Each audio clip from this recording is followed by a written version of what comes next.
किसी ने बड़े कमाल की बात कही है कि कितना भी ज्ञानियों के साथ बैठ लो, तजुर्बा तो जीवन में बेवकूफ बनने के बाद ही आता है। नमस्ते दोस्तों, मैं हूं आरजे कार्तिक। एक बहुत पुरानी कहानी है। एक बार यमराज ने अपने देवदूत को धरती पर भेजा एक स्त्री की आत्मा लाने के लिए। देवदूत जब धरती पर आए तो देखते हैं कि उस महिला की 3 छोटी बच्चियां हैं। तीनों रो रो के बुरा हाल हो रखा है। घर में पति की पहली ही मौत हो चुकी है, कोई संभालने वाला नहीं। देवदूत का हृदय पिघल गया। वो लौट के वापस यमराज के पास गए खाली हाथ और कहा कि क्षमा करना, मैं आत्मा नहीं ला पाया। आपको पता नहीं है नीचे क्या चल रहा है, उसकी 3 छोटी बच्चियां कौन संभालेगा। और वो जो महिला है उसके घर में कोई बचा भी नहीं है उन बच्चियों का ख्याल रखने वाला। मुझसे नहीं हो पाया।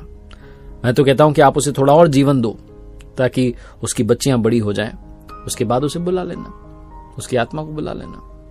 यमराज क्रोधित हो गए। उन्होंने कहा कि अच्छा, मतलब तुम उससे बड़े हो गए, उससे ज्यादा समझदार हो गए जो मृत्यु और जन्म निश्चित करता है। तुमने अपने जीवन का सबसे बड़ा पाप कर दिया। तुम्हें धरती पर जाना होगा और इस सजा को भोगना होगा।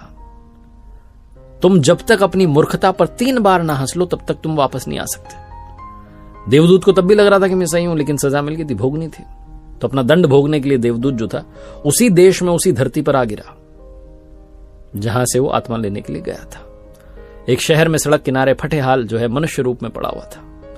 एक गांव से एक जूता बनाने वाला कारीगर शहर में आया हुआ था अपने बच्चों के लिए गर्म कपड़े और कंबल ले जाने के लिए, क्योंकि सर्दियों के दिन थे। उसने देखा कि एक गरीब आदमी सड़क किनारे, मुझसे भी गरीब, फटे हाल पड़ा हुआ है। तो उसने सोचा कि ये जो गरीब है इसकी पहले मदद करते हैं। उसने उस देवदूत के लिए जो मनुष्य बनकर के वहां पड़ा हुआ था उसके लिए गर्म कपड़े कंबल खरीदा।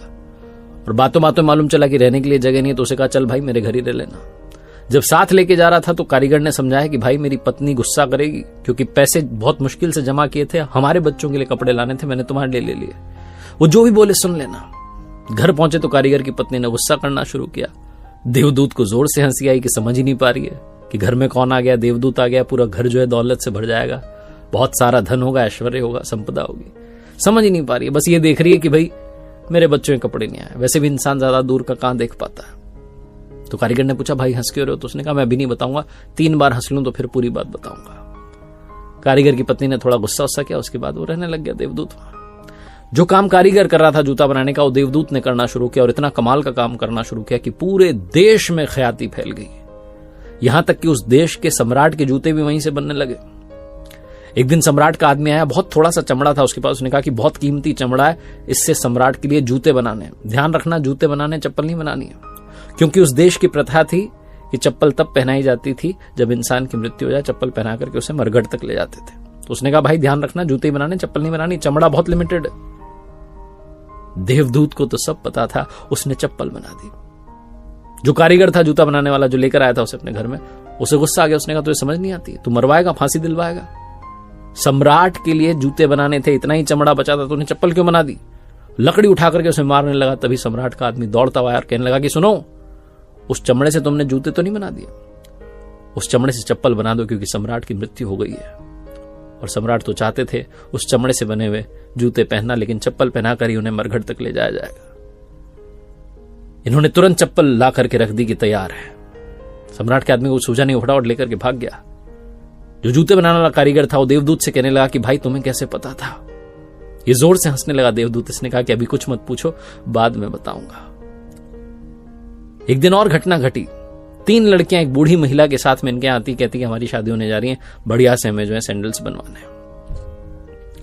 और ये पहचान जाता है कि तो तीनों वही बच्चियां हैं जिनकी मां की आत्मा लेने के लिए मैं आया था धरती पर। ये बूढ़ी महिला से पूछता है कि बच्चियां कौन हैं? तो बूढ़ी महिला बताती कि हमारे पड़ोस में गरीब महिला रहती थी, उसकी 3 बच्चियां थी, मेरे कोई संतान नहीं थी, इनकी मां की बचपन में ही मृत्यु हो गई, तो मैंने इन तीनों बच्चियों को पाला। उस दिन देवदूत को समझ में आया कि अगर मैं उस दिन उस महिला की आत्मा को लेकर के नहीं जाता, यहीं छोड़ देता, जो कि मैंने किया, बाद में कोई और देवदूत लेकर के गए, लेकिन अगर वैसा होता कि वो महिला और जीती तो ये तीनों बच्चियां गरीबी में पलती। इन तीनों बच्चियों का जो भाग्य था पहले ही लिख दिया गया था। इन्हें किसी अमीर घर में पलना था, धन ऐश्वर्य संपदा के साथ पलना था। अमीर घर में इनकी शादी होने जा रही, इनका जीवन ऐश्वर्य से संपन्न हो गया और इन्हें मां का प्यार भी मिला, एक ऐसी महिला के रूप में जो कि बहुत करुणावान है। उस दिन देवदूत तीसरी बार हंसा, जोर जोर से हंसा, और जूते बनाने वाले कारीगर ने पूछा कि भाई अब तो बता दे। तब देवदूत ने पूरी बात समझाई और कहा कि मैं अपना दंड भोग रहा था मुझे आज समझ में आ गया कि जो ऊपर वाले का खेल है उससे बेहतर कोई जानता नहीं है।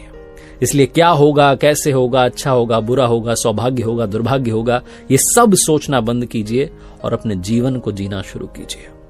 एक बार फिर से वही बात जो अक्सर आपसे कहता हूं, ऊपर वाले के आशीर्वाद, अपनी मेहनत और अपनों के प्यार के साथ कर दिखाओ को जैसा कि दुनिया करना चाहे आपके जैसा। देखते रहिए हर सोमवार सुबह 9:30 बजे मेरे साथ एक नई कहानी, हर शुक्रवार सुबह 9:30 बजे लर्निंग सीरीज का एक नया वीडियो।